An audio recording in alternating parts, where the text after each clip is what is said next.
Là, j'ai fait ça le comble. Déjà, Mais c'est grâce à Keren, parce que Keren, à chaque fois que je lui demande, à chaque fois, elle ne m'a jamais dit non. Voilà. Elle m'a jamais dit je peux pas, même son mari, j'ai même sollicité son mari et les garçons ils étaient hyper contents. En tout cas, je veux dire c'est le srout de Yael et je voulais vous féliciter à toutes vraiment de vous être déplacées veille de Kippour. Je sais que c'est pas évident. Vraiment colle à cavotte, ça a apporté beaucoup de srouillottes au peuple juif, beaucoup de protection. C'est le srout de voilà. Alors je Yael, voudrais juste qu'on fasse Leilou Nishmat et Tan Shlomo Ben Yael. Et pour la réfoua chez les Ma de Liv Bat Laura. D'accord, bien évidemment, c'est les Louis Nishmat, Ethan, Shlomo Ben Yael ou Pinchas. Et pour la réfoua chez les Ma de Liv Bat Laura, parmi tous les cholim d'Israël. On entend que des bonnes nouvelles et évidemment, la libération de tous les otages et la protection de tout le clan d'Israël. Alors, Yael, elle m'a fait une demande particulière. Elle m'a dit, je veux, Keren, que tu viennes et que tu fasses un cours sur texte sur Yona. Bon, alors ça va être un cours un peu différent de d'habitude. On va aller dans le texte. Et merci Yael, parce que en fait, ça m'a permis de me plonger dans Yona. Et je suis, franchement, alors j'aurais bien voulu avoir plus de temps pour encore plus l'étudier. J'espère qu'Hachem va me donner les mots et qu'on va réussir quand même à ressentir, à sortir la quintessence de ce texte qui est tellement beau, tellement actuel, tellement profond. Donc, ce que j'ai fait, alors je sais que tu as imprimé, mais comme ici on n'a que le texte en hébreu et qu'on n'a pas la traduction tout de suite, alors j'ai pris quelques feuilles quand même pour vous les donner, où vous avez la traduction juste en face du texte, celles qui veulent suivre dans les mots. Donc, vous pouvez, il y a 2 pages à chaque fois. Peut-être par ici aussi.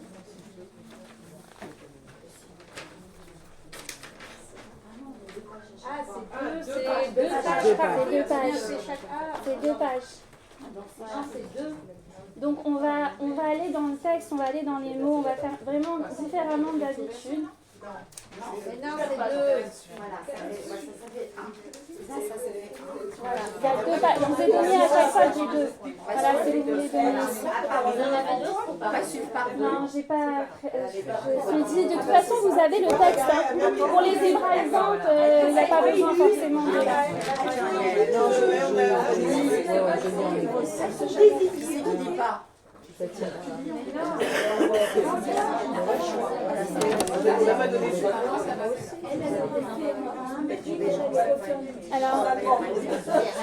Alors mesdames, est-ce que vous connaissez l'histoire de Yona et vous savez quand est-ce qu'on lit le texte de Yona?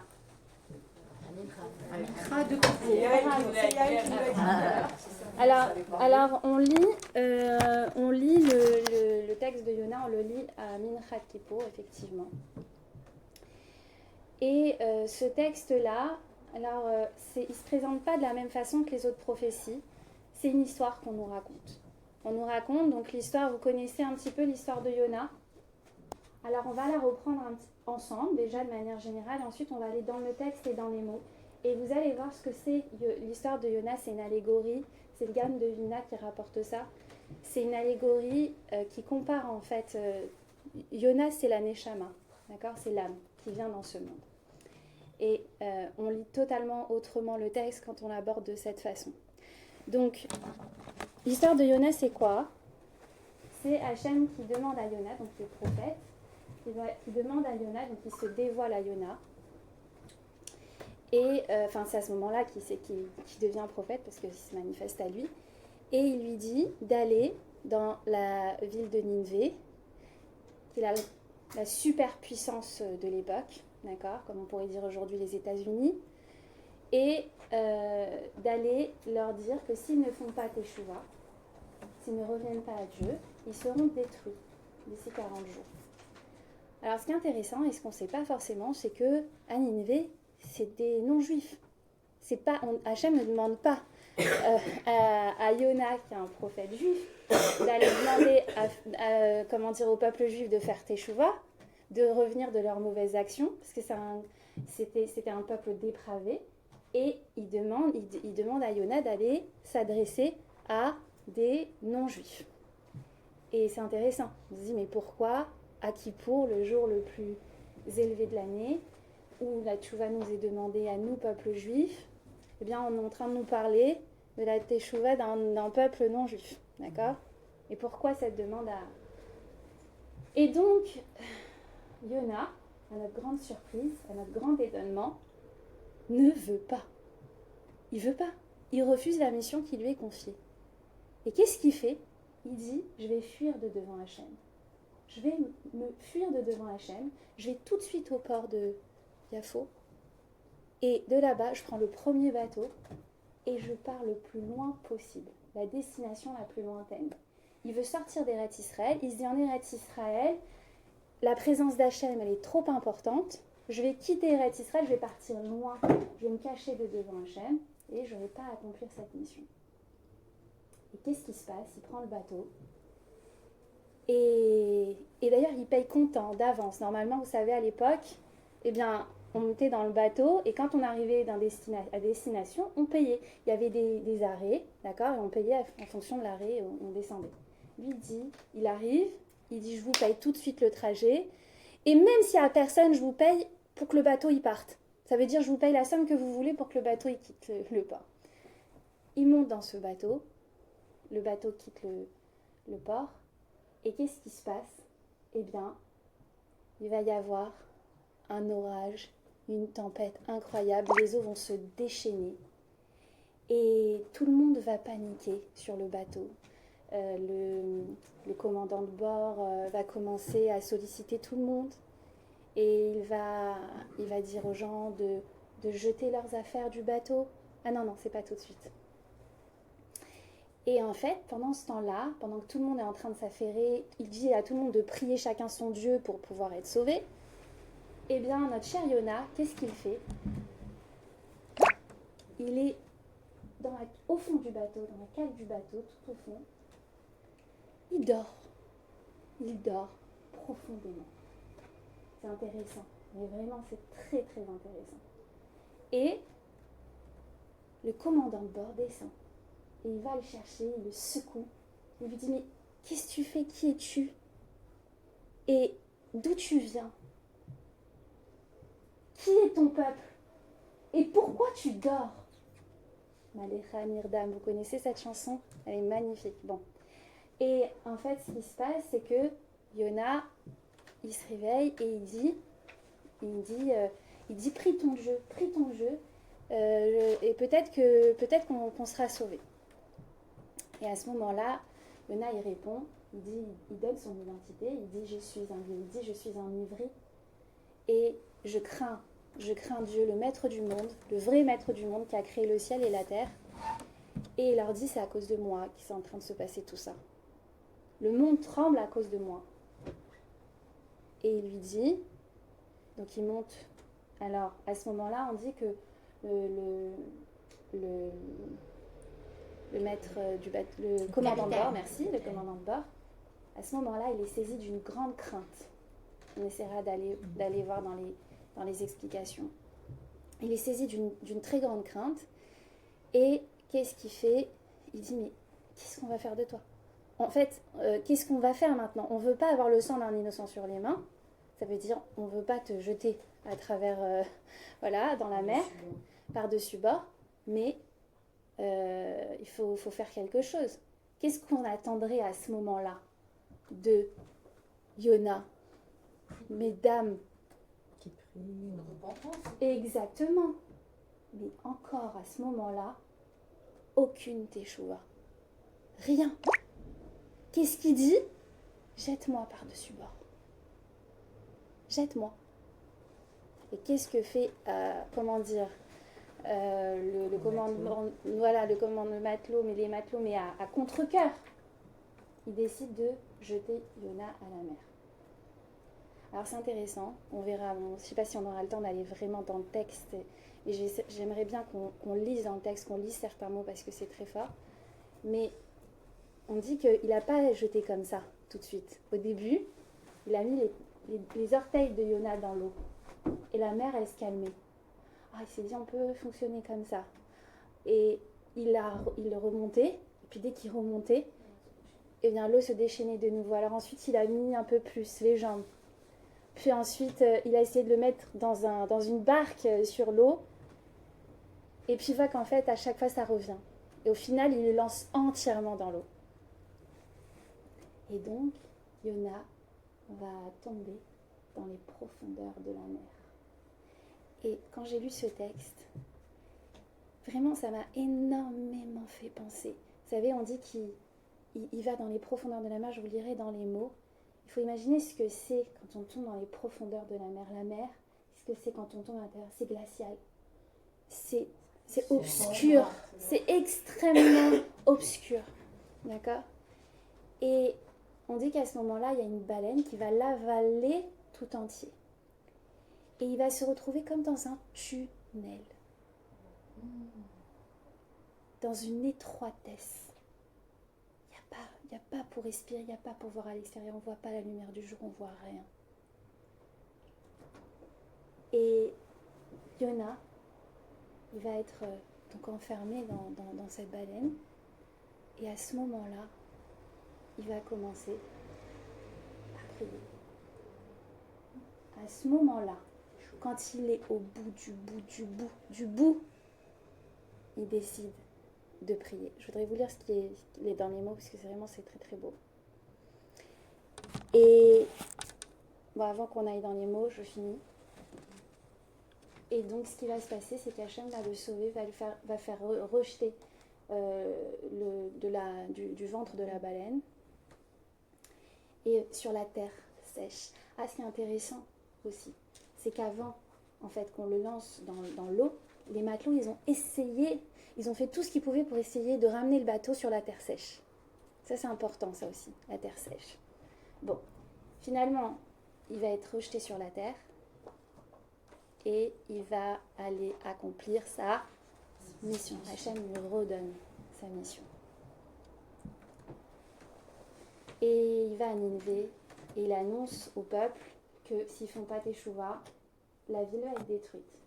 Et ce qui se passe, c'est qu'effectivement, ils vont prendre très au sérieux ce que va dire Yona. Ils vont faire teshuva et la ville va être sauvée.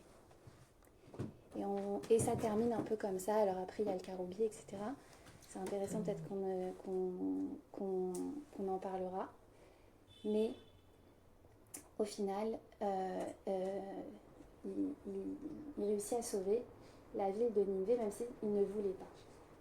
Alors, déjà, d'un point de vue, une interprétation, on va dire, plus littérale, qui est liée plus au pshat, sans allégorie, d'accord ? Pourquoi Yona, il ne voulait pas aller sauver Nineveh ? Est-ce que vous savez ? Pourquoi on ne doit pas sauver les goïs ? C'est quoi notre mission en tant que juif ? Non, parce qu'il ne voulait pas faire honte à son peuple, sachant que son peuple, il a... Bon, toi, tu connais toujours toutes les réponses. C'est de triche. Il voulait pas... Alors, vous savez qu'en fait, Nineveh, le roi de Nineveh, c'est les Assyriens. Les Assyriens, c'est ceux qui vont finalement détruire le premier Beth Amikdash, d'accord, et qui vont exiler les tribus d'Israël, d'accord. Ils savaient que, en fin de compte, ceux qui on allait sauver, c'est ceux qui allaient nous mener à notre perte, qui allaient être l'instrument de la colère d'Hachem. C'est pas eux qui nous font du mal, c'est l'instrument de la colère d'Hachem. Donc, ils savaient que, ils allaient être responsables de ça, et ils voulaient pas qu'ils fassent teshuva. Ils voulaient pas. Il préférait sauver son peuple que finalement se soumettre à cette volonté-là d'Hachem. D'accord. Donc ça, c'est une des explications. Maintenant, si on essaye d'aller de manière plus allégorique et comprendre, comme il dit le Gaon de Vilna, c'est de quoi on parle. En fait, c'est quoi ça, c'est l'image de quoi, en fait, c'est tout ce qu'on nous raconte et pourquoi on lit ça le jour de Yom Kippour. On va essayer d'aller dans les mots, d'accord, et de comprendre un petit peu mieux. Alors, Vayehi Devar Hashem, El Yona Ben Amitai, il est mort. D'accord. Hashem, il s'est adressé donc à Yona, fils d'Amitai. Alors c'est intéressant parce que Yona, c'est un terme qu'on connaît déjà. Vous connaissez dans Shirachirim, dans le Cantique des Cantiques, Yonati, Tamati. Vous connaissez? Eh bien, Yona, c'est ma colombe. Ma colombe, ça fait référence à quoi dans Shirachirim? C'est l'âme de l'être humain. D'accord? Quand on parle de Yona ici, finalement c'est la Neshama qui vient dans ce monde, d'accord? Qui vient habiter un corps physique, mais qui a une mission. Et sa mission, c'est de révéler l'invisible. La mission de la Neshama, d'accord? Qui se cache derrière le corps, qui se cache derrière la matérialité, l'invisible qui se cache derrière la réalité que nous percevons, mais qui finalement est l'énergie du monde.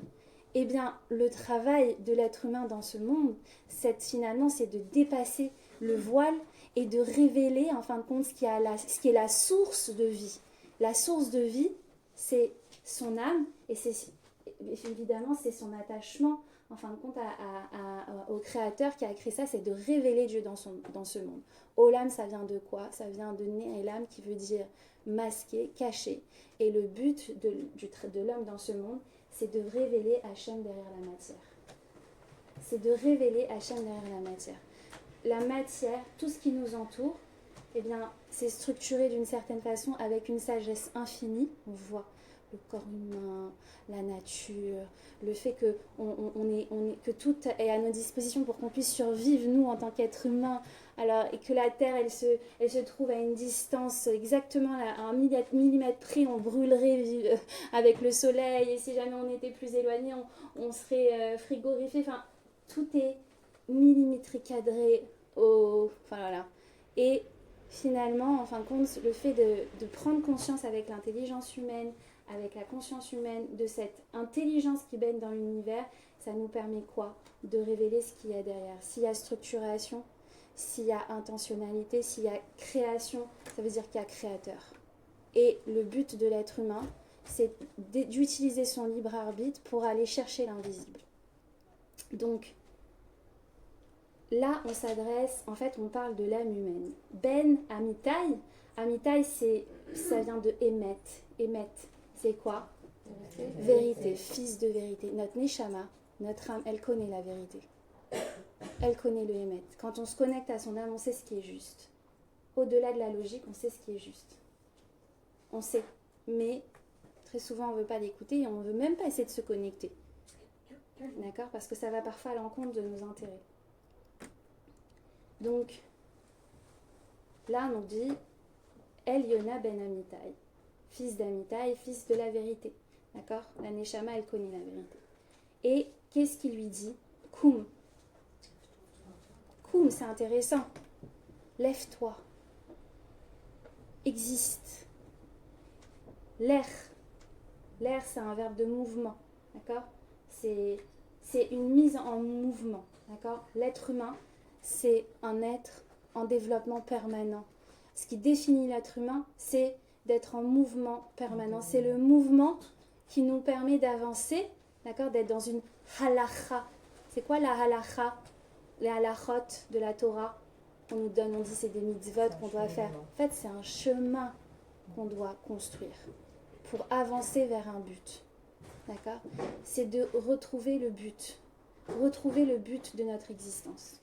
Il lui dit Koum l'air el Ninvé. Va à Ninvé.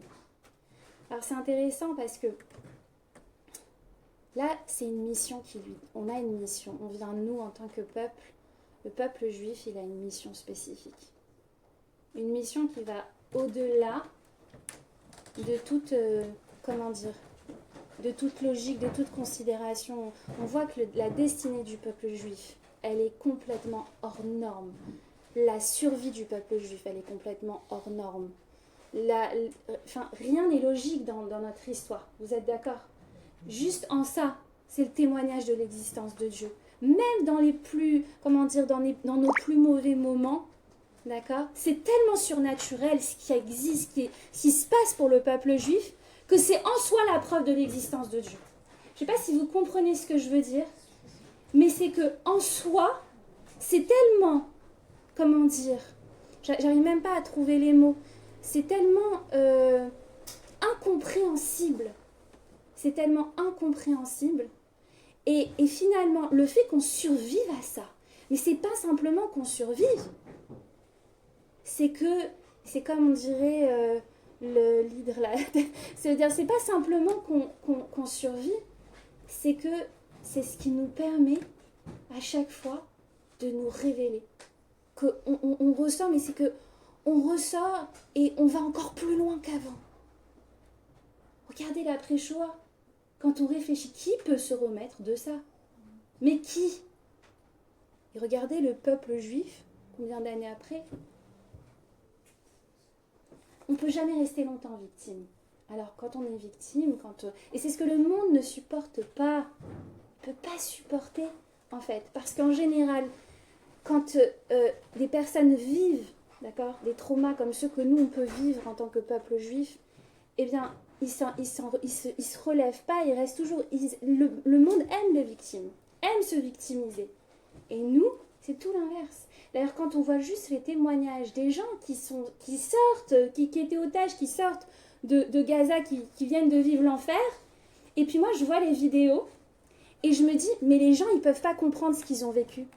Ils ne peuvent pas comprendre, c'est des goïms, des non-juifs, ils voient ça, ils ne peuvent pas imaginer ce par quoi ils sont passés, parce qu'on les voit déjà sourire à peine sortis. Mais qui sourit? Vous êtes d'accord avec moi? Donc les gens, ils se disent, ce n'est pas grand-chose, ils étaient bien traités. Mais en fait, on ne se rend pas compte à quel point, en fin de compte, la force, la résilience du peuple juif, et ça, c'est quelque chose qui est, comment dire, surnaturel. Surnaturel. Et il faut comprendre qu'en soi, et même si on ne veut pas avoir besoin de ça, pour révéler notre âme, pour se tourner vers Hachem, pour accepter notre mission. Mais on se rend compte à quel point, en fait, l'histoire du peuple juif, elle est incomparable avec aucune autre. Et elle témoigne de l'existence de Dieu. Donc il lui dit, Koum lech el Ninvé, va à Ninvé, d'accord? Va à Ninvé. Ninvé, en fait, c'est notre mission, c'est quoi? Ninvé Koshera. Ninvé, ça fait penser à ça. C'est dans la sainte demeure d'Hachem. Ça veut dire que ton but, c'est d'être le vecteur de la spiritualité dans ce monde. Toi, qui fais partie du peuple juif, tu n'as d'autre choix. C'est ta mission d'être le vecteur de la spiritualité dans ce monde. D'être l'exemple du monde. Tu ne dois pas être comme les autres. Tu ne dois pas vouloir être comme les autres. Tu dois donner l'exemple au monde. Et il lui dit, Lech el neve kotshecha. Ha'ir hagdola. Parce que la majorité du monde est non juive.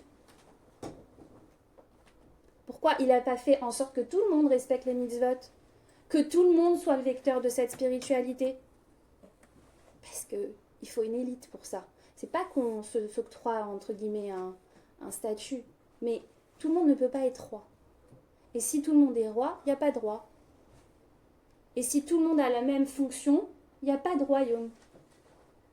Il faut qu'il y ait, parce que personne ne peut pas tenir à ce niveau d'exigence. D'accord? Le monde ne peut pas tenir à ce niveau d'exigence. Mais nous, on a cette chance, on le prend comme un poids. On ne se rend pas compte finalement. On ne se rend pas compte à qui on appartient. Et c'est ça qui va lui dire le capitaine du bateau. Vous allez voir, c'est très beau dans les mots parce que je pense qu'on n'aura pas le temps de tout lire, mais bon, je vais essayer d'aller plus vite parce que si je fais tous les mots. Ha'ir Agdola, Ukra Alea, Altara Atam, il lui dit, j'ai vu le mal qu'ils font est monté jusqu'à moi. Il y a comme Yona. Et Yona, qu'est-ce qu'il va faire? Il va se lever. Mais, l'ivroar pour fuir. Tarshisha. À Tarshish. Milifne Hachem de devant Hachem. Est-ce qu'on peut fuir Hachem? Est-ce qu'on peut fuir sa destinée? Est-ce qu'on peut fuir sa destinée? Non. Vayered Yafo. Regardez, c'est très intéressant. Les termes qui sont employés. Les termes qui sont employés, Vayered. Il descend. On ne dit pas il est parti à Yafo. Il est descendu à Yafo. Première descente. Il descend. Il ne veut pas écouter son âme. Il ne veut pas écouter la mission qu'il a à faire. Il ne veut pas. Il descend déjà à Yafo. Ensuite, Vaimsa Onia. Il trouve un bateau. Va Tarshish. En partance pour Tarshish. Va Iten Srara. Il donne. Il paye pour ça. Il dit Vayered Balavo Imahem Tarshisha Minifne Hachem. Ensuite, Hachem est sur la Yam. Et qu'est-ce qu'il fait Hachem? Il envoie un vent violent sur la mer, une grande tempête. Et le vaisseau, donc le bateau, Rishval et Hishaber. C'est intéressant les mots qui sont employés. Les Shaber, c'est quoi? Briser. Il pensait se briser. Le vaisseau, c'est... Alors, on a dit que Yona, c'est l'âme. Le vaisseau, c'est quoi? Le corps. Déjà, il s'en prend au corps. Et il pense se briser. Vaïrou Hamalachim. Les matelots, ils ont eu très peur. Les matelots, c'est... Alors, il y a plusieurs explications. Il y en a qui disent que c'est les différents organes du corps. Il y en a qui disent que c'est le cœur. Bon, il y a plusieurs explications. Vaïzaku Ish El Elokav. Chacun, il a appelé son Dieu. En pensant, ben, la médecine, elle va me soigner. Les médecins, alors, bien évidemment, chacun. Je ne dis pas qu'il ne faut pas aller voir de médecin.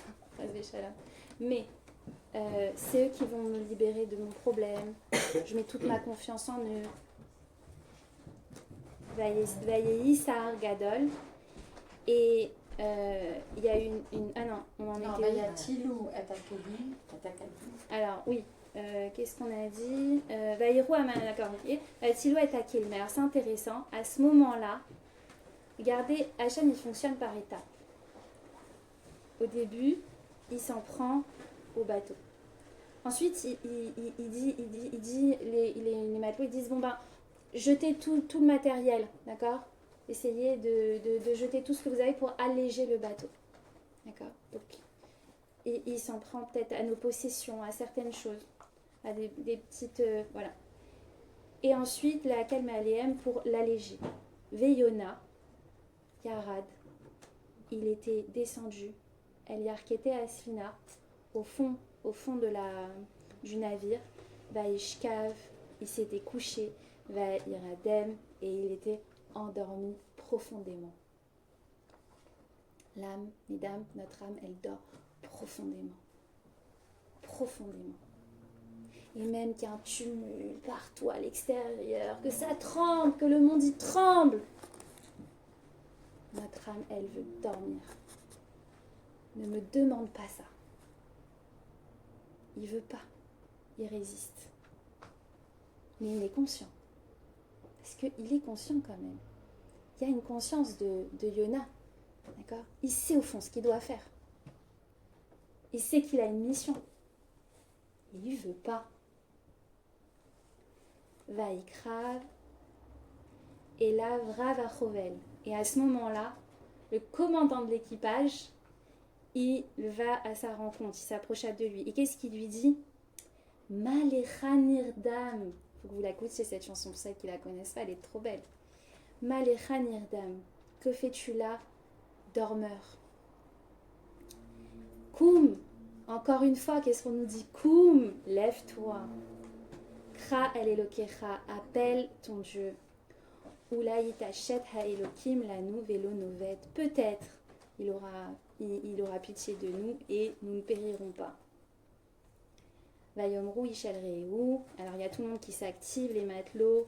Ils se sont dit, venez, on tire au sort pour savoir qui est responsable de ce malheur et qui ils vont tirer au sort. Yona. Vayomrou elav hagid analanu. Maintenant raconte-nous, ils lui disent. Maintenant raconte-nous, c'est quoi ton histoire? Qu'est-ce qui se passe pour que le monde y tremble pour toi? C'est quoi ton histoire? Ba'asher les miharaz. Non, ma melartecha. Il demande, c'est quoi ma melartecha? C'est quoi ton travail? C'est quoi ton travail? Ils lui disent, umeaïn tavo. et d'où tu viens. Est-ce que tu sais d'où tu viens? Est-ce qu'on sait d'où on vient? Est-ce qu'on se rappelle d'où on vient? On est poussière, on redevient poussière. D'où on vient? Qu'est-ce qu'on est? Ma Artsecha. C'est quoi ton pays? Et regardez, dans Artsecha, il y a quoi? Eretz. Et c'est quoi Eretz? Et c'est quoi Ratz? Courir. Et c'est quoi Ratz? C'est la volonté, Ratson. Qu'est-ce qui nous fait courir dans la vie? C'est notre volonté. Il lui dit Ma Artsecha. Qu'est-ce que tu veux? C'est quoi qui te motive? C'est quoi qui te fait avancer? Où tu dois. Ta volonté, elle est où? Tu la mets dans quoi? C'est quoi? C'est sur l'interphone. D'accord. Il y a quelqu'un qui veut monter. Mais il y en a. Ça descend, Je vais mettre complet. Faut mettre une pense complet. C'est intéressant parce que il lui dit d'où tu viens, quel est ton pays, et il lui dit Ve misé amata. Et à quel peuple tu appartiens. Alors regardez mesdames, ça se répète. D'accord? Quand on dit quel est ton pays, ça nous renseigne sur notre peuple. Vous êtes d'accord normalement? Ça veut dire que c'est différent. Ici, Artsecha, d'accord? On est là, on est en train de parler de éveille ta volonté, éveille ton désir. Mais quel désir? Quel désir tu dois éveiller? Le désir de faire exister ton âme. Et il lui dit, mais les misé amata. Et à quel peuple tu appartiens? C'est quoi ta mission en tant que peuple? Et c'est quoi, à qui tu dois te relier? À ce moment-là, c'est toutes ces questions en fait qui comment dire, souvent dans la difficulté, eh bien, qui s'éveillent. Hein. Quand on voit après le 7 octobre, ce qui s'est passé, c'était en fait le peuple israélien particulièrement a pris conscience qu'ils étaient tous unis dans une même destinée, qu'ils n'étaient plus, comment dire, indivisibles. Parce que c'était ce qui se passait. En fait, ces guerres intestines-là, elles ont permis cette incursion de l'extérieur. Elles ont permis cette incursion. Parce que nous, on n'était pas un bloc. À ce moment-là, ils se sont réveillés. Qui on est, quel est notre peuple? Et finalement, ils ont fait bloc contre le monde entier. À ce moment-là, on a vu, après 7 octobre, la Neshama du Ham Israël, comment elle s'est réveillée, cette union, mais cette ardoute, c'était tellement extraordinaire jusqu'à maintenant. Je me rappelle, tout était mobilisé, tous les colis qui étaient envoyés, toutes les chaînes de recettes, toutes les chaînes de Teilim, de tout bord d'Israël, quel que soit l'endroit d'où on venait, ils accueillaient chez eux, religieux par religieux, plus rien n'existait. Tout le monde faisait un. Vayomer Alehem, et il leur répondit, qu'est-ce qu'il leur dit? Ivri Anochi. Alors ce terme, il est très important à expliquer. Ivri, c'est quoi? Qu'est-ce qui a été appelé Ivri en premier? Abraham. Pas le droit de donner des réponses. Abraham, c'est le seul. Pourquoi il a été appelé Ivri? Parce qu'il est passé de l'autre côté. Mais vers la Yarden. C'était le seul qui était de l'autre côté. Tout le monde allait dans un côté et lui, il allait de l'autre. D'ailleurs, le peuple juif, il est comparé aussi au poisson. C'est quoi le poisson? Le poisson, il nage à contre-courant. D'accord? Il ne se laisse pas emporter. Comment on sait qu'il vit un poisson? S'il est dans le courant et qu'il est emporté par le courant, c'est qu'il est mort. Comment on sait que le peuple juif, il vit? C'est quand il va à contre-courant. Et donc, ivri, ça veut dire éver. Toi, tu es là d'un côté et tout le monde est de l'autre côté, contre. ils vont dans une autre direction. D'accord? Et toi, tu dois montrer le chemin. Ve'et Hashem Elokai Hashamaim ani yareh asher asa. Alors il lui dit, je crains Hachem, celui qui a fait la mer et la terre ferme. Et là, à ce moment-là, on voit que les hommes du bateau, ils ont été pris d'une grande crainte. D'accord? Vaïrou, Anashim, Irak, Dola. Pourquoi ils ont eu peur? Pourquoi ils ont eu peur? Vous avez une idée?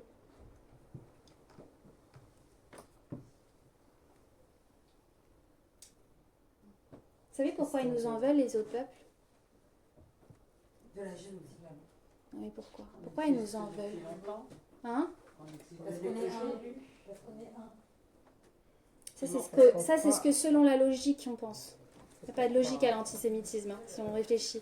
Parce que, contrairement à toutes les autres formes de racisme, en fait, le racisme, il naît de la différence. D'accord? Un juif, il est pareil. Il est pareil que les autres. C'est vrai ou pas? Quel que soit l'endroit où on est, on prend la couleur, on prend le style de l'endroit où on est. On est comme des caméléons. D'accord? On peut pas différencier. On peut pas différencier. Prenez un juif oriental, d'accord? Ok, qui est né au Maroc.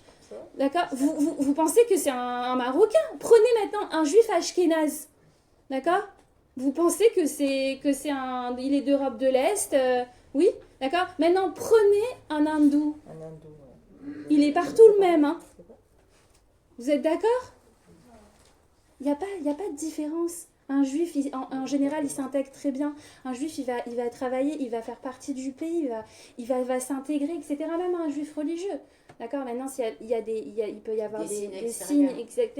Mais en soi, il n'y a pas de différence réelle. Et très souvent, c'est pas contre les religieux qui s'en prennent. C'est pas religieux. C'est à ceux qui leur ressemblent le plus. D'accord? Parce qu'ils empiètent sur leur terrain. Mais maintenant, il n'y a pas de logique à l'antisémitisme. Vous savez pourquoi? C'est pas simplement qu'ils prennent trop de place. C'est que le juif, il a un pouvoir extraordinaire.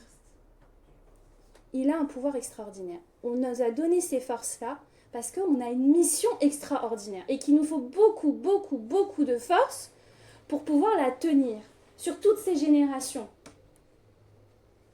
Et quand le juif, il n'emploie pas dans la spiritualité, il déchire tout dans la matérialité. Il prend toute la place. Il va tout réussir parce qu'il a employé sa force dans la matière. Ça, c'est le juif. Et ça, ils le savent, les goïms. Ils savent, là où il y a un juif, il va tout rafler. Je ne vous parle pas simplement d'un point de vue matériel, je vous parle d'un point de vue intellectuel. Regardez tous les prix Nobel qu'on a chez nous en termes de proportionnellement à notre nombre. D'accord? Ça n'existe pas. Alors, on en fait une fierté. On n'a pas compris pourquoi. De toute façon, là où il y a le juif, il y a la bracha. Exactement. Même en Égypte, On enlève le juif d'un pays, on lui enlève sa bracha. Quand on était esclave, l'Égypte. Ils le savent. Maintenant, ils vont à leur perte. Mais pourquoi ils nous en veulent? Je vous parle d'un point de vue métaphysique. Parce qu'ils ne le comprennent même pas eux-mêmes. Hein. Ils ne comprennent même pas eux-mêmes la racine de l'antisémitisme. Il faut savoir que l'antisémitisme, c'est notre garde-fou. Le jour où on oublie qu'on est juif, il y aura toujours quelqu'un qui sera là pour nous le rappeler. Mais au-delà de ça, pourquoi ils nous en veulent? D'un point de vue métaphysique. Ils nous en veulent de ne pas leur donner la voie à suivre. De ne pas jouer notre rôle. Parce que le moment où on se perd, c'est le monde qui se perd avec. Mais ça, ils ne le savent pas. Ensuite, ces hommes-là, ils sont saisis d'une grande crainte. Ils comprennent que finalement, eh bien, l'homme, il n'est pas là comme ça, Efker, dans ce monde. Comment on dit Efker? Voilà. Il a une responsabilité. Il ne fait pas ce qu'il veut. Et on va continuer, on va essayer d'accélérer. Vaïromu elav mana aselar. Qu'est-ce qu'on va faire de toi? Vaïshtok ayam alenu. Nanana.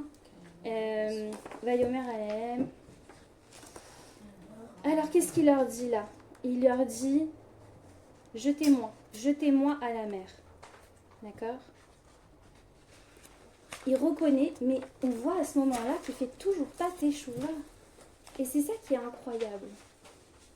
C'est ça qui est incroyable. Regardez, prenez le passouk 13. Vayarteru ha'anashim. Qu'est-ce qu'ils essayent à ce moment-là? Ils essayent de ramer, d'accord? Les hashiv el ayabasha. De ramer pour regagner la terre sèche. Velo yacholou. Ils n'ont pas réussi. Kiayam oler vesoer alehem. Parce que la mer, elle a continué à les assaillir. Et ça, c'est très intéressant. Parce que là, à ce moment-là, les non-juifs, ils essayent de ramener à la terre sèche, de ramener aux valeurs de ce monde, à la réalité de ce monde.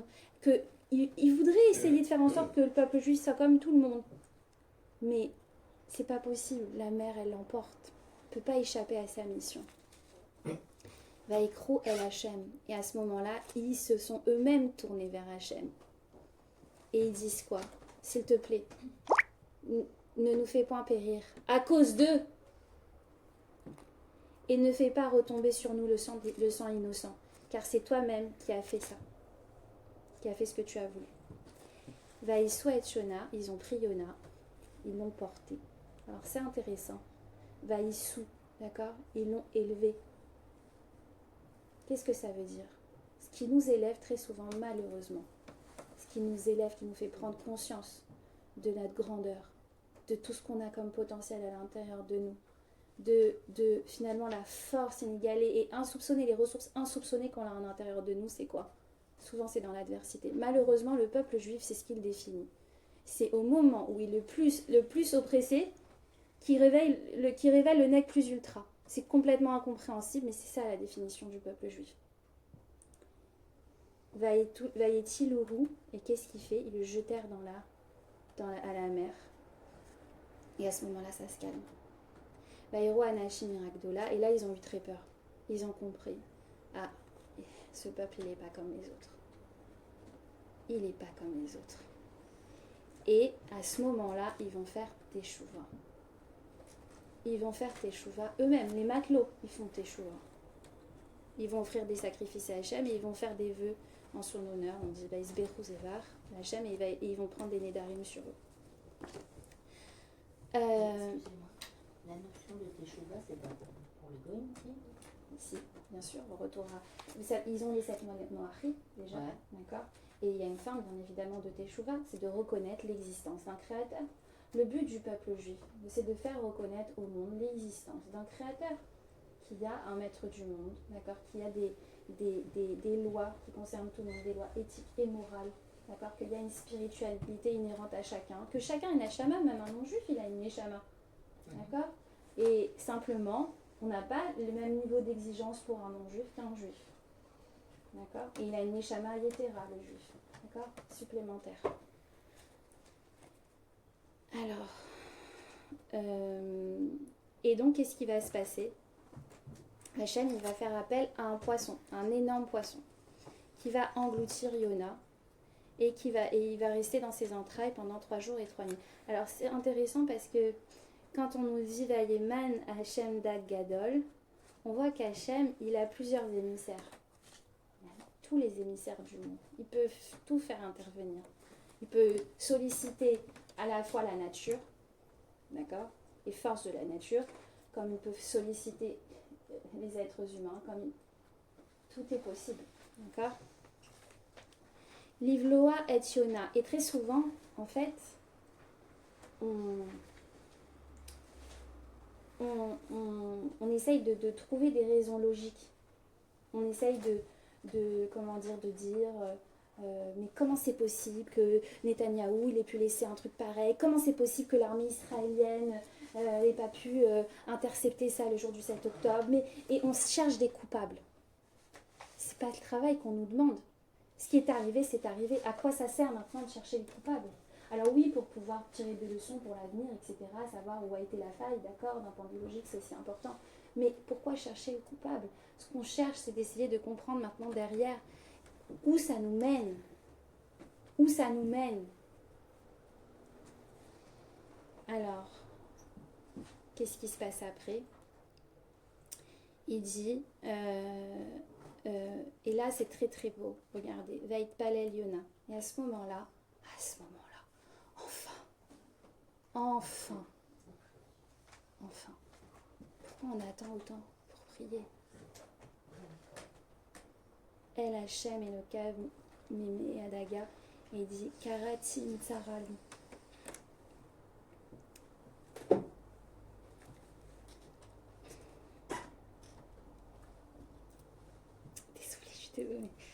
Dans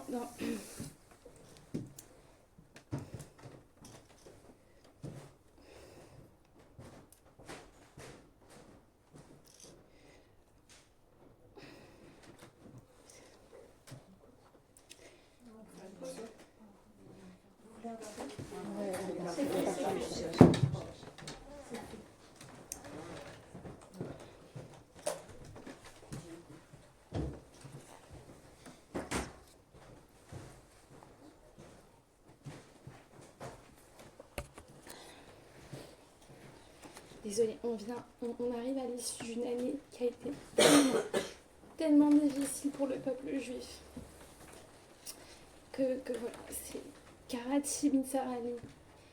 Dans ma détresse, Hachem, je t'invoque, d'accord? Karati, c'est-à-dire je t'appelle Mitzarali. Alors c'est marrant parce que c'est écrit au passé, d'accord? Karati, c'est écrit au passé. Pourquoi on parle du passé? Ça veut dire que c'est quelque chose qui est déjà arrivé, c'est de quelque chose, si on parle du passé, ça veut dire que c'est déjà arrivé et qu'on en est déjà sorti. Et ça, c'est très important. À ce moment-là, Yona, il est encore dans la baleine. Il est encore dans la baleine. Et il parle au passé. Qu'est-ce que ça veut dire? Merci.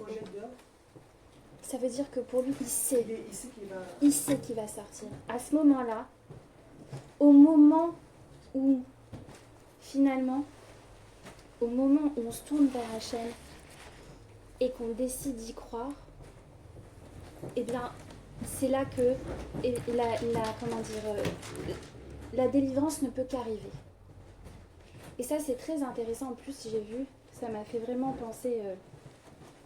Alors, vous savez, j'ai jamais voulu regarder tout ce qui s'est passé le 7 décembre jusqu'à le 7 octobre. Je voulais pas du tout avoir aucune image, hein, du tout, parce que pour moi, l'important c'était d'être dans... Maintenant, il fallait se relever, il fallait avancer, il fallait donner de la force au peuple juif, et la force au peuple juif, cette force-là, c'est nous, chacun qui la portons par la émouna qu'on a. Et je voulais pas saper nos morales, saper notre morale, donc je voulais pas regarder tout ça. Et il y a pas longtemps, là, juste avant Kippour, il y a quelqu'un qui m'a envoyé... le documentaire qui est passé sur CNews, je crois. Ouais. Bon, j'ai vu, je sais pas pourquoi, j'ai décidé quand même de le voir. Ça m'a... Et j'ai vu cette jeune fille. Il paraît que ça abîme l'année Shabbat. Je pense pas qu'il faille voir, mais je pense que parfois il y a des moments où on a besoin aussi de comprendre certaines choses. Et voilà. Après, chacun en fonction de C'était peut-être dédié au goyim. Oui, c'était dédié bien évidemment, mais je pense que... Mais il y a quelque chose qui m'a beaucoup marqué. Je ne sais pas si vous l'avez vu, ce documentaire. J'ai pensé à... Quand j'ai lu le texte, je pensais à ça. Vraiment, il y a cette jeune femme qui traverse vraiment... C'est une Shoah qu'elle traverse pendant toute... Voilà, elle passe par plein d'étapes pour essayer de s'échapper, tout ça. Il y a un moment donné, c'est ça ce que je lis, parce que comment c'est marqué dans le texte? C'est marqué dans le texte. Alors, je continue dans les mots, d'accord? Et après, je vous expliquerai ce que je veux dire par rapport à ça. Karati mitzarali al Hashem vayarineni. Je crois en toi. Je sais que tu vas me délivrer, d'accord? Je sais que si je t'appelle, tu vas me répondre. Mi beten sheol shivati.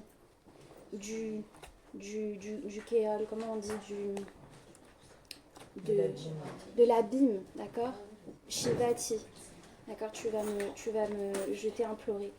Shamati koli, D'accord? Et tu as entendu ma voix. Shema Israël, Hachem Elokeinu, Hachem Echad. D'ailleurs, dans le documentaire, on voyait ces deux jeunes filles qui se sont cachées dans les toilettes pendant 9 heures. C'était complètement improbable ce qu'on voyait parce que, en fait, les toilettes, c'est des toilettes en plastique. Je ne sais pas si vous avez vu ça. Et en 2 minutes, ils peuvent les ouvrir et vérifier à l'intérieur. C'était complètement hallucinant. C'est comme si elles étaient invisibles. Ils ont tiré dans les toilettes, elles étaient dedans. Je ne sais pas comment c'est possible. Mais il y a eu des gens qui ont de la chance que les autres n'ont pas eu de chance. Non, mais ce qui est incroyable, on voit les filles à l'intérieur. Elles se sont filmées et on les voit à l'intérieur. Et qu'est-ce qu'elle fait, la fille? Et ce qu'elle dit qu'elle a fait pendant tout le temps, les 9 heures qu'elle était à l'intérieur. Shema Israël. Elle a dit, c'est ce que je connaissais, ce que j'ai répété pendant les 9 heures. C'est Shama Tikoli. Vatashlicheni Metsula Bilva Viamim. Les flots me ballottaient au cœur de la mer. Venahar Yesoveveni.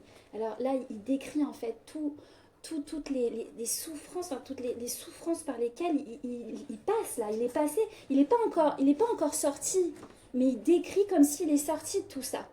D'accord? Vatashlicheni Metsula Bilva Viamim. Venahar Yesoveveni. Et les courants, ils m'ont emporté, ils m'ont entouré. En fait, j'étais dans l'obscurité la plus totale. Kol mishbarecha vegalecha. Et les vagues, elles sont venues, elles me cassaient. Elles m'ont cassé. Ve'ala yavaru, tout est passé sur moi. Va'ani amarti. Et à ce moment-là, je me suis dit quoi? Je me disais, migrashti minegadenera. Qu'est-ce qu'on s'est dit après le 7 octobre? Hachem, il veut plus de nous. Nigrashti, garash. C'est quoi? C'est un divorce. C'est ça qu'on se disait. Ach osif les habits. Et là, non. Je refuse. Il dit quoi? Je veux contempler encore Elechal Kochecha, ta sainteté. Et ça, c'est très très fort. À un moment donné, déjà Hachem, il ne va jamais divorcer de nous. S'il y a quelque chose qu'on sait, on a une promesse éternelle. Éternelle. Peut-être que nous, à l'échelle individuelle, on est mortel. À l'échelle collective, on est immortel. Et on l'a prouvé. Parce que normalement, selon toutes les statistiques, on ne devrait pas être là aujourd'hui. Notre peuple juif ne devrait plus exister. Les plus grandes peuplades du monde, d'accord, elles ont disparu. Les Égyptiens, avec leurs dieux et leurs... Aujourd'hui, c'est quoi? C'est des... Comment dire? On va dans les musées pour les voir. D'accord? Les momies, etc. Ok? Les Romains. Oui, les grandes civilisations. Toutes les grandes civilisations avec leurs dieux et toute leur culture, etc. Elles ont disparu. La culture juive, elle était, elle est, elle sera. Et c'est la même. Amen. C'est la même. Vous prenez un livre... et qui est à l'autre bout de la monde. Torah d'ailleurs. La Torah, c'est la même. C'est la même. Et donc, Nigrashti, on peut croire à un moment donné qu'il veut plus de nous. On peut croire qu'en fait, là, il veut nous faire disparaître. Pas du tout. Il veut nous faire renaître. Il veut nous faire renaître de nos cendres. Mais c'est très dur. Afafuni ma'im ad nefesh. Il dit les eaux, elles me recouvraient complètement jusqu'à mon âme, menaçant ma vie. J'étais cernée par l'abîme. Les algues étreignaient ma tête. Et à ce moment-là, j'ai pensé à cette jeune fille. Je ne sais pas si vous avez vu dans le documentaire, cette jeune fille qui s'est mise sous des plantes, des algues, sous un tank. Elle était complètement ensevelie. Elle s'est cachée comme ça pour pouvoir, alors qu'elle était blessée partout. Enfin, elle s'est cachée comme ça. Et on la voit parler à ce moment-là. Et elle dit, je sais que je vais m'en sortir là maintenant. Je sais que je vais m'en sortir. Je sais que... Elle dit, je me connecte à toi, Dieu. C'est incroyable comment elle parle parce qu'on se dit, qu'est-ce qui lui a donné cette force-là à ce moment-là? Qu'est-ce qu'il y a? C'est à ce moment-là, elle s'est dit, à ce moment-là, j'y ai cru. Pendant tout le temps, elle pleurait, elle était faible, c'était la plus faible, elle n'arrivait pas à courir, elle avait du mal au début, etc. Et en fait, c'est celle qui s'en sort. C'est celle qui s'en sort. Et elle dit, elle me dit le travail, elle nous dit quand elle parle, elle témoigne, elle dit, elle dit je suis fière de moi, j'ai fait un travail psychologique dans ma tête, d'accord, pour finalement faire abstraction de cette réalité, pour me connecter à quelque chose de beaucoup plus fort. Elle dit, je sais maintenant que je vais m'en sortir. Et ça, c'est très important parce que le fait qu'il parle au passé, c'est ce qu'il vient nous dire. C'est au moment où toi, tu te dis, c'est comme si c'était dans le passé déjà. Tu es déjà dehors. Dans ton esprit, tu es déjà dehors. Tu t'en es sorti. Les Kids, alors, il continue, d'accord. Il dit, on va le lire peut-être rapidement en français. Précipité jusqu'à la racine des montagnes, à terme fermer ses barrières pour toujours, tu as sauvé ma vie de la perdition, Hachem mon Dieu. Quand mon âme dans mon sein allait défaillir, je me suis ressouvenue de toi, Hachem. Et ma prière a monté vers toi, vers ton sanctuaire. Ceux qui révèrent des idoles menteuses, ceux-là font bon marché de leur salut. Alors qu'est-ce que ça veut dire? Bon, ça, c'est une traduction... Bon, voilà, mais c'est pas vraiment exactement comme ça qu'on devrait le traduire. Pour moi, c'est en te rendant hautement grâce que je t'offrirai des sacrifices, j'accomplirai les vœux que j'ai prononcés, le secours vient d'Hachem. Hachem ordonna au poisson de rejeter Yona sur la côte. Et là, il lui dit, c'est bon, tu peux retourner sur la terre ferme à ta mission. Alors, il y en a qui disent qu'en fait, que la baleine, c'est la mort. C'est une forme de mort. Qu'on doit vivre quelque part une forme de mort. D'accord? Alors, comment c'est dit dans les Mefarshim? Je crois que je l'avais noté.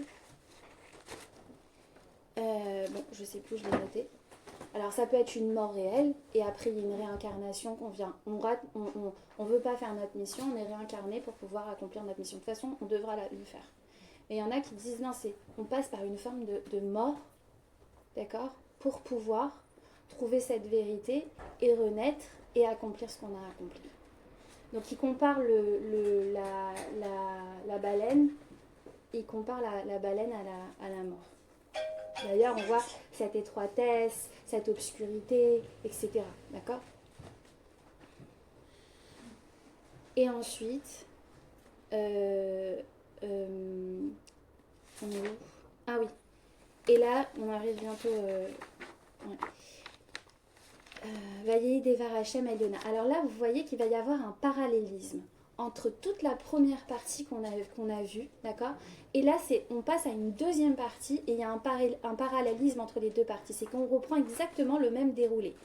Hachem, il fait une demande à Yona. Il lui donne une mission, d'accord? Il lui dit une seconde fois, lève-toi, va à Ninive, la grande ville, et dis ce que je te dirai. Vaya comme Yona, et là qu'est-ce qu'on voit? Yona il se lève, Vaye l'er Ninive, et là en fait on est dans le processus de réparation. Et on voit que tout est en parallèle, c'est exactement les mêmes étapes. De la même façon que dans la première partie, eh bien Hachem il va sauver Yona, d'accord, de sa perte, eh bien dans la deuxième partie il va sauver qui ensuite? Ninive, d'accord. On voit que il y a un parallélisme entre toutes les parties. Mais on voit surtout qu'il y a une réparation qui se fait. Hachem le reconfronte, d'accord, à certaines choses, et on voit qu'il s'en sort haut la main et qu'il va réussir à gravir toutes les étapes.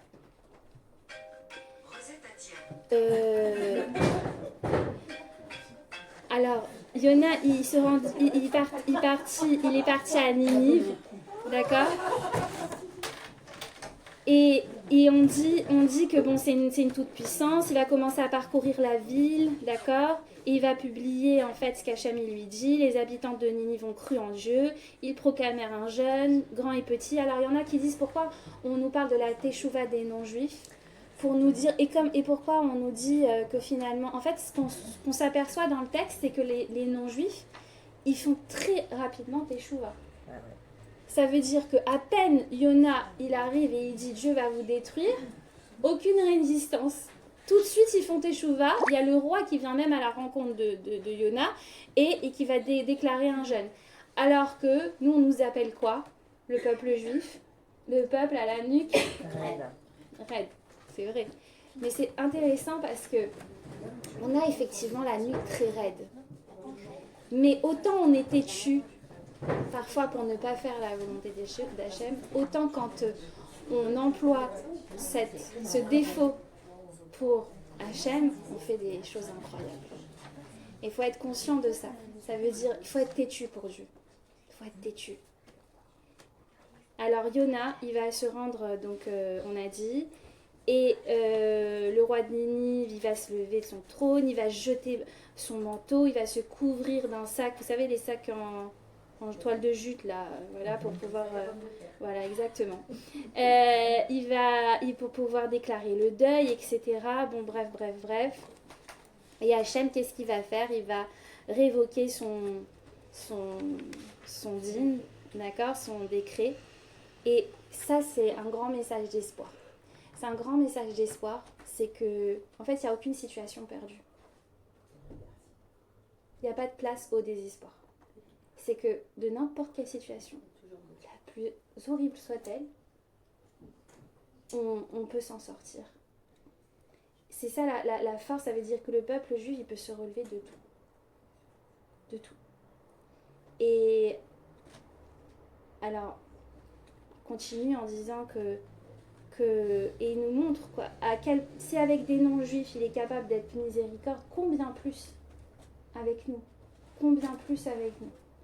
qui avons, qui sommes son peuple chéri, son peuple adoré, celui qui est responsable d'une mission tellement grandiose, tellement élevée.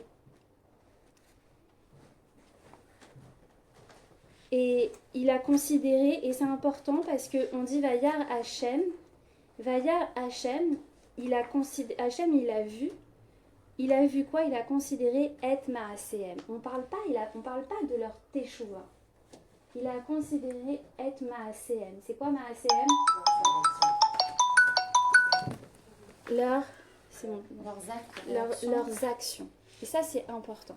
Ça veut dire qu'il n'a pas regardé les mots qu'on peut dire. Il a regardé concrètement, est-ce qu'ils ont essayé de changer? Qu'est-ce qu'ils ont commencé à mettre en place? Qui shavou midarkem aa, ils sont revenus de leur mauvaise voie. Vainachem a Elohim, mais il a eu pitié d'eux et sur le mal qu'il voulait leur faire, et il ne l'a pas fait.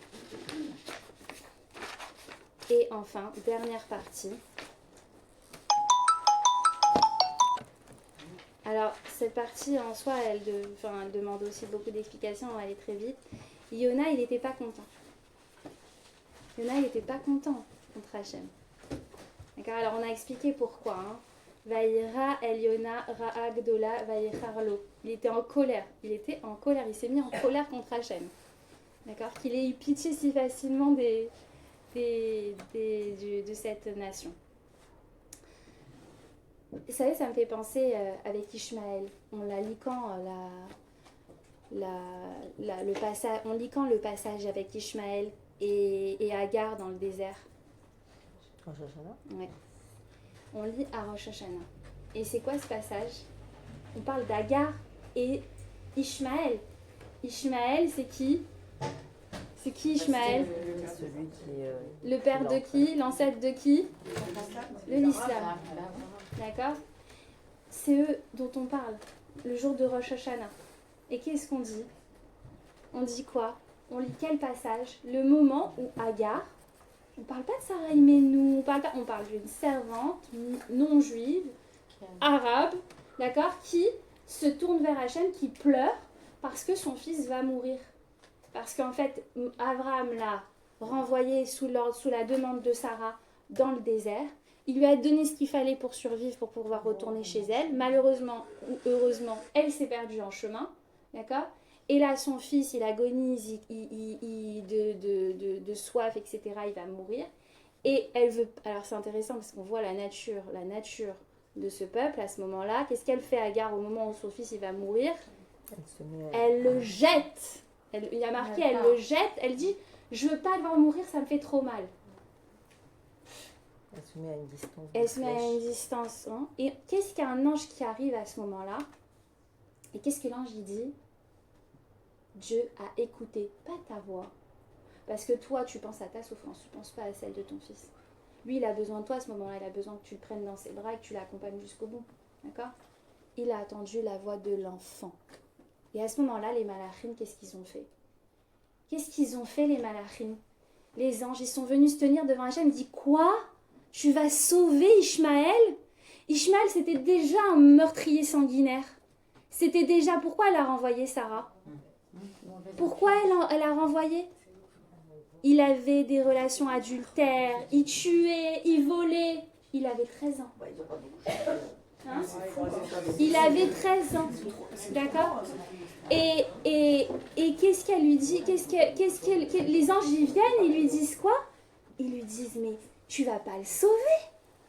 Tu sais ce qu'il va faire, sa descendance, elle va faire à ton peuple? Il dit ça. C'est marqué comme ça dans les Mefarshim. Tu sais ce que sa descendance, elle va faire à ton peuple? Pourquoi tu le sauves? Et qu'est-ce qu'il a dit? Pourquoi on l'appelle Ishmaël? Pourquoi? Et nous, comment on s'appelle? Alors c'est très intéressant. Il lui dit, qu'est-ce qu'il lui dit? Il lui dit, j'ai entendu la voix de l'enfant là où elle se trouve. Ba'asher Usham. La grande force. La grande force. Et c'est pourquoi on le lit à Rosh Hashanah. D'accord? C'est que au moment où tu reviens vers Hachem, au moment où tu l'appelles, si tu es sincère, tu es véritablement sincère, il n'y a plus de passé, il n'y a plus d'avenir. Hachem ne considère que l'instant présent. Au moment, à l'endroit où il se trouve. Maintenant, qu'est-ce qu'il appelle? C'est moi. Il est sincère dans sa demande. Alors il n'y a plus rien. Il n'y a pas de passé, il n'y a pas d'avenir. La Teshuvah, il n'y a pas de temporalité dans la Teshuvah. La Teshuvah, elle a été créée au-delà, avant la création du monde. Elle a été créée pour ne pas être soumise aux lois temporelles. Et c'est ça la force de la Teshuvah. Comment avant Ishmaël? Il s'appelait Ishmaël. C'était une coïncidence? Non, c'est ça la racine. C'est comme ça. Voilà, c'est la racine. C'est le choix. Mais en soi, d'ailleurs, c'est ça la force d'Ishmaël. D'accord? La force d'Ishmaël, c'est qu'il s'adresse à Dieu.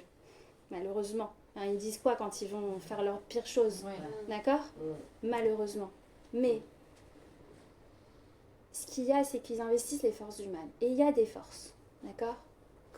Maintenant, bon, après, c'est tout un sujet. Peu importe. En tout cas, pour revenir à ce qu'on dit ici, pourquoi j'ai parlé de ça? Non. J'ai parlé de ça parce que... Yéra, on était là. Parce que c'est Agar qui a fait la prière. Oui, mais pourquoi j'ai fait référence à ça? Parce qu'on dit... Je vous il était teste en là. colère Si vous me contre- suivez bien. On a dit qu'il était en colère contre Dieu parce qu'il a répondu. Oui, trop vite voilà. à- Et en fait, alors que je vois. en fait, on répond à des mécréants quelque part, mais en même temps, c'est un très grand message d'espoir pour nous. Parce que ça veut dire que si eux, mécréants comme ils sont, Hachem, il est capable d'entendre leur retour, quand ils s'adressent à eux dans leur détresse, quand ils s'adressent à lui, de les entendre, mais combien plus nous? Mais nous, c'est pas simplement qu'il va nous sauver, il va nous élever au-dessus des cimes des montagnes. Et c'est ce qui se passe à chaque fois. On passe de là, on fait pas, on remonte à la surface. On passe de là et on va là. Et à chaque fois, c'est ça. L'histoire du peuple juif, c'est ça. Hein? C'est des montagnes russes, mais ça veut dire c'est qu'on fait un 360 degrés à chaque fois. Un 360 degrés. Regardez, du jour au lendemain, qu'est-ce qui se passe? Les beepers, le Hezbollah, le truc. Mais d'un coup, c'est toujours comme ça. Ça veut dire qu'on comprend rien. On est là, on descend. C'est pas progressivement. On se dit, on voit qu'on commence à reprendre. Non, c'est on descend. Mais en fait, Hachem est en train de te dire, toi, le peuple juif, ton sort, il correspond à aucun autre. Et le retournement, c'est ça le Venahaforhu de Purim, le retournement de situation, Hachem, il le décide en un instant. Et quand c'est un retournement, ça veut dire que c'est un retournement total et absolu. Il n'y a pas de désespoir pour nous. Il ne doit pas en avoir. Il faut croire, même quand tu crois que mais là c'est pas possible, on avance vers où, on peut pas, vers où on continue. Mais non, mais en fait, il n'y a pas de logique. en fait. Il n'y a pas de, comment dire, c'est pas graduel pour nous. Ça n'existe pas, ça. Ça veut dire que notre délivrance, elle va arriver. Et elle sera totale. Comme à la sortie de la Shoah. Ça veut dire que on passe d'un truc, on a un état, on gagne la guerre des 6 jours, on gagne... C'est complètement hallucinant. Il n'y a pas... Et après, ça fait que monter. Ça fait que monter. Mais il faut pouvoir rester en haut. Il faut réussir à avoir une stabilité. Il ne faut pas se tourner vers Hachem que quand on est dans la détresse. Il faut réussir à comprendre que, qu'on le veuille ou pas, notre mission, elle est différente. Il faut qu'on l'incarne d'une manière ou d'une autre. Chacun à son niveau, on doit essayer de se rapprocher de cette vérité. Donc, on continue rapidement. Et on en est où? On va être palais. Alors, il adressa à Hachem cette prière. Anna Hachem, il lui dit Hachem, n'est-ce pas là ce que je disais étant encore dans mon pays? Aussi m'étais-je empressé de fuir à Tarshish, car je savais que tu es un Dieu clément et miséricordieux, plein de longanimité et de bienveillance, prompt à revenir sur les menaces. Il ne voulait pas, en fait, qu'il pardonne à ce peuple, d'accord? Et maintenant, ô Hachem de grâce, maintenant je ne veux même plus vivre, parce que je sais la suite pour mon peuple. Il lui dit, ôte-moi la vie, car la mort pour moi est préférable à la vie. Et Hachem, qu'est-ce qu'il lui répond? Est-ce à bon droit que tu t'affliges? Yona étant sorti de Ninive, s'était établi à l'orient de la ville. Là, il s'était dressé une cabane sous laquelle il s'était assis à l'ombre, dans l'attente de ce qui se passerait dans la ville. Or, Hachem fit pousser un riquin qui s'éleva au-dessus de Yona pour ombrager sa tête et le consoler de sa douleur. Yona ressentit une grande joie au sujet de ce riquin. Mais dès l'aube du lendemain, ce même Hachem suscita un ver qui rongea le riquin, de sorte qu'il se dessécha. Puis quand le soleil fut levé, Dieu fit souffler un vent d'est étouffant, et le soleil darda ses feux sur la tête de Yona, qui en fut accablé. Alors il se souhaita la mort à lui-même, et il dit, la mort vaudrait mieux pour moi que ça, que cette vie. Et Hachem dit à Yona, est-ce à bon droit que tu te chagrines à cause de ce riquin? Il répondit, je m'en chagrine à bon droit, au point de désirer la mort. Et Hachem réplique, quoi, tu as souci de ce riquin qui ne t'a coûté aucune peine, que tu n'as point fait pousser, qu'une nuit a vu naître, qu'une nuit a vu périr. Et moi, je n'épargnerai pas mes créatures? Cette grande ville qui renferme plus de 12 myriades d'êtres humains, incapables de distinguer leur main droite de leur main gauche. En fait, le monde qui contient 12 myriades d'êtres humains, incapables de distinguer leur main droite de leur main gauche, incapables de discerner la voie de la vérité, le vrai chemin. Qui sait qui va leur donner? C'est toi, peuple juif. Parce que toi, tu as la Torah. Et voilà, ça termine comme ça. Donc, qu'est-ce qu'on peut dire sur ce jour de Yom Kippour pour terminer? On a compris le parallélisme et pourquoi on lit Yona. Je pense qu'on va le lire différemment cette année, enfin j'espère. Mais on comprend pourquoi on lit Yona à Yom Kippour, que c'est cette métaphore avec le passage de l'âme dans ce monde et les tribulations de l'âme dans ce monde. Et c'est un rappel à ça, à ce moment-là. Un rappel, c'est un retour à ça, un retour à sa vérité, à son essence, à sa mission. Essayer de comprendre aussi, c'est un grand, grand message d'espoir. C'est un grand message d'espoir qui nous dit, il n'y a pas de fatalité pour le peuple juif. Il n'y a pas de fatalité, et même si c'est dur, il n'y a pas de fatalité, et ils ont cette force de se reconstruire. Et de se reconstruire plus fort, parce qu'ils sont portés par quelque chose qui les dépasse.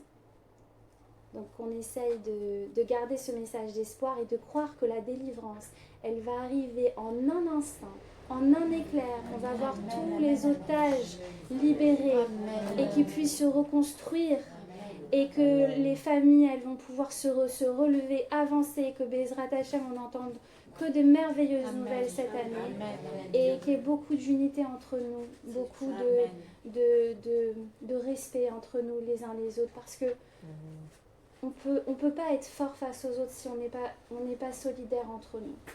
Et aujourd'hui, on sait qu'on est seul. Faut pas se leurrer, on est seul. On est seul, mais on n'est pas seul. On a celui qui détient tous les pouvoirs avec nous, à condition de vouloir s'attacher à lui et de vouloir s'attacher entre nous. On peut, Hachem, même si on fait les pires fautes envers lui, si on est unis entre nous, il nous protège. Vous savez, toutes les guerres, dans toutes les époques, etc., on voit qu'on a eu des époques où la population juive était très savante, et les enfants, ils connaissaient la Torah Kula à l'âge de 3 ans. Et pourtant, ils ont perdu des guerres énormes, ils ont perdu. Parce qu'entre eux, ils se jugeaient, parce qu'entre eux, ils n'étaient pas béardoutes. Et il y a eu des générations qui faisaient de l'idolâtrie, mais ils étaient unis. Et à ce moment-là, Dieu continue à les protéger. Le moment où Hachem, il arrête de nous protéger, c'est le moment où on est désunis. Et on l'a vu. Donc, qu'on n'ait pas besoin de ces épreuves pour se réunir. Qu'on n'ait pas besoin de ces épreuves pour comprendre à quel point, en fait, l'autre, il est important et je suis importante et que chacun contribue à acheminer une mission qui nous dépasse. On n'a pas besoin de tout ça. Alors que les Hashem soit une année d'unité, une année de shalom, une année de bracha. Les Hashem. Allez, merci.